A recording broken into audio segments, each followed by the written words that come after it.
විද්‍යාත්මක ක්‍රමවේදයකට අනුව සැකසුණු මීමැසි පාලන පෙට්ටියක් මගින් මීමැස්සන්ට විනාශකාරී නොවන අයුරින් මී පැණි රැස් කිරීමේ හැකියාව අද වෙනකොට තියෙනවා.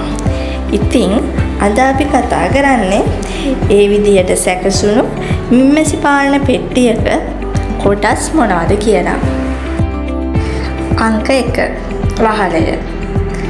තද අවරශ්මියෙන් වගේම අධික වර්ෂාවෙන් පෙට්ටිය ආරක්ෂා කරගන්න පෙට්ටියේ ප්‍රමාණයට වඩා අගල් දෙකක් දිගින් වගේම පළලින් යුතුව ලීයෙන් හදලා තාර ෂීට් එකක් ආවරණය කරලා තියෙනවා. වාතාශ්‍රයේ ඇතුළට ඉඳ සලස්සන්න මිලිමීටර් 10ක් පමණ ඝනකම් ලී පටි 4ක් ඇතුළතින් සවි කරනවා. අංක 2 මුදුල් ලෑල්ල. එහෙමත් නැත්නම් දැල් රාමුව. මීමැසි පෙට්ටියේ එළියම වැසීම සඳහා තමයි මේක යොදාගන්නේ.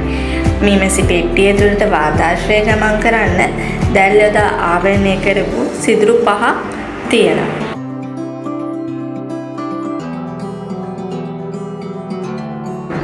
අංක 3 පැණි පෙට්ටිය හා පැණි රාමුව.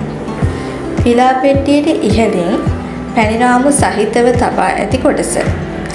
මෙම රාමුවල වදබද පැණි ගබඩා කිරීම සිදු කරනවා. අස්වැන්න ලෙස ලබා ගන්නේ මේ පැණි පෙට්ටියේ තියෙන පැණි රාමුවල තියෙන පැණි ප්‍රමාණය. පිලා පෙට්ටිය හා පිලා රාමුව. පැණි පෙට්ටියට පහළින් තබා ඇති පිලා පෙට්ටිය පැණි පෙට්ටිය මෙන් දෙගුණයක් උසයි. ජනපදයේ තුල සිටින මීමැස්සන් මේ තුල ජීවත් වෙමින් පැටවුම් බෝ කිරීම, රැක බලා ගැනීම සිදු කරනවා.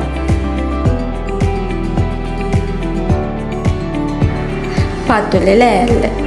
එහෙමත් නැත්නම් යටලිය. මෙම කොටස මත පිලා පෙට්ටිය රඳවා මීමැස්සන්ට ගමන් කිරීම සඳහා සැකසූ කපොල්ලක් තියෙනවා. රැජින ගේට්ටුව. එහෙමත් නැත්නම් ගේට්ටු තහඩුව. රැජින ගේට්ටුව නිර්මාණය කරලා තියෙන ලෝහවලින්. පතුලේ ලෑල්ලේ තියෙන කපොල්ලේ රැඳවීම මගින් මීමැසි රැජිනට පිටතට යාමට නොදී ආරක්ෂා කර ගැනීමට භාවිතා කරනවා.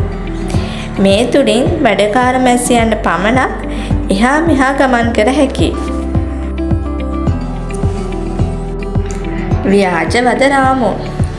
පිලා පෙට්ටියේ අභ්‍යන්තර ඉඩකඩ සීමා කිරීම සඳහා යොදා ගන්නා හાર્ඩ්බෝඩ් කැබල්ලකින් නිමවන ලද බිත්තියක් ආකාරයේ කොටසක්.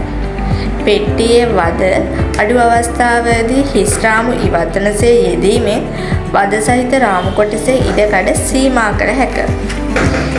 මේ මගින් ජනපදයේ ඇතුලේ උෂ්ණත්වය ආරක්ෂා කර ගැනීමට මීමැස්සන්ට උදව් වෙනවා. මීමැසි පාලනය පටන් ගන්න ඉන්න ඔයත් මීමැසි පාලන පෙට්ටියේ කොටස් ගැන පොඩි හරි දෙයක් දැනගන්න නැති කියලා මම හිතනවා. ඔයාලටත් මීමැසි පාලන පෙට්ටියක් මිලදී ගන්න අවශ්‍ය නම් බිගුපියස මීමැසි නිෂ්පාදකයන්ගේ මිලදී ගැනීමේ හැකියාව තියෙනවා. මීමැසි පෙට්ටියක් ඇනුම් කරන්නේ කොහොමද කියලා මම කලින් වීඩියෝ එකක් කරලා තියෙනවා.